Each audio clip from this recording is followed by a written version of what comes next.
Satanism by Ben Kruse and Austin Adamson. All right, there's lots of dispute about the origins of Satanism because of wait, no, go back. Because of like they're just a very confused group of people. Some people say it started thousands of years ago when the Church of Satan says it was started in 1966 by Anton LaVey, who published the Satanic Bible in 1969. The demographics consist of between 8,000 to 11,000 in North America. And New York is where all the pledges go through and all the donations, as well as where the leaders usually live. They're usually Caucasian males. They worship what is often known as the bad guy from other religions. Some prefer to wear Gothic clothing, but other branches of Satanism strongly oppose this. Oftentimes, they're described as a very confused group of people because of the variation in beliefs between different branches of Satanism.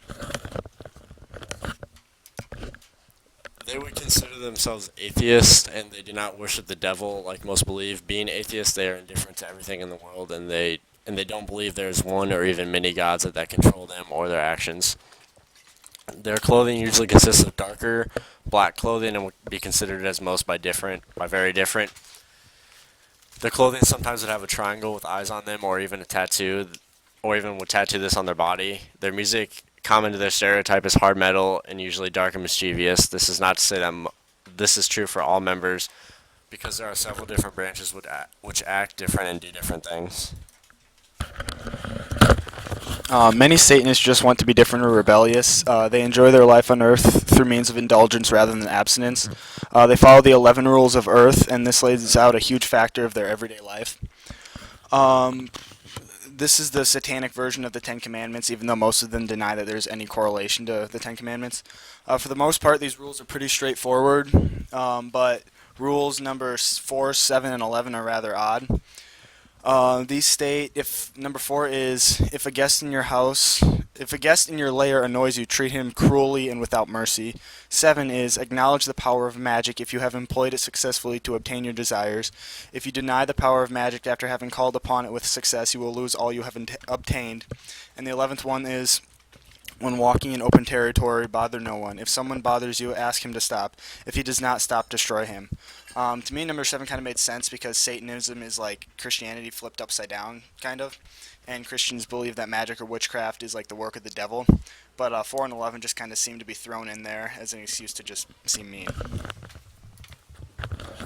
Social and legal challenges would consist of on the satanic website, there were questions posed by people that could just send in questions, and one of them consisted of do Satanists ritually abuse people, and another one was do Satanists support sex with children and other ways to harm them, and how do you justify this? And these questions would never be posed in a Catholic church on their website, even though they have been cases where priests have done such things.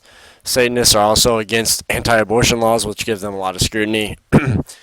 The particular case, Burwell versus Hobby Lobby, was a group of Satanists that were not allowed to enter a particular Hobby Lobby because of their clothing and internal religion. They said it violates the Religious Freedom Restoration Act of 1993, which says that the government cannot substantially burden a person's religion. This just goes to show that they are disliked or assumed upon. Alright, for interviews, it turns out Satanists are pretty popular to be interviewees. Many of the interviews were with people who just claimed to be Satanists, but really they just wanted attention.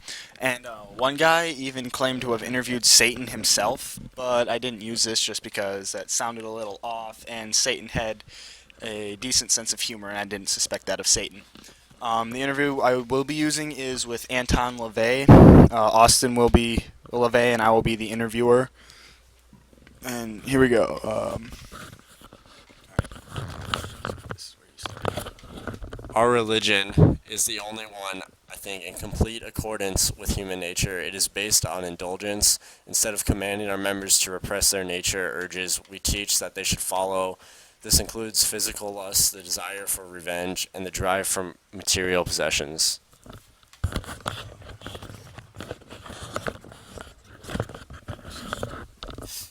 That's how most of them live already in any case. Only hitherto hitherto have they been following the devil's creed without giving the devil his due, and suffering from guilt complexes because their hypocritical face keep telling them that they have to live differently. This religion dichotomy is a breeding ground for neurosis. We free them of such conflicts by making it clear that Satan or God meant them to live according to their inborn tendencies. Does that mean that you encourage drug habits or alcoholism? We certainly don't. We are both are self-destructive, typical of losers, and we don't want losers. Satanism is a winner's creed. Now, would you care to see the rest of my house?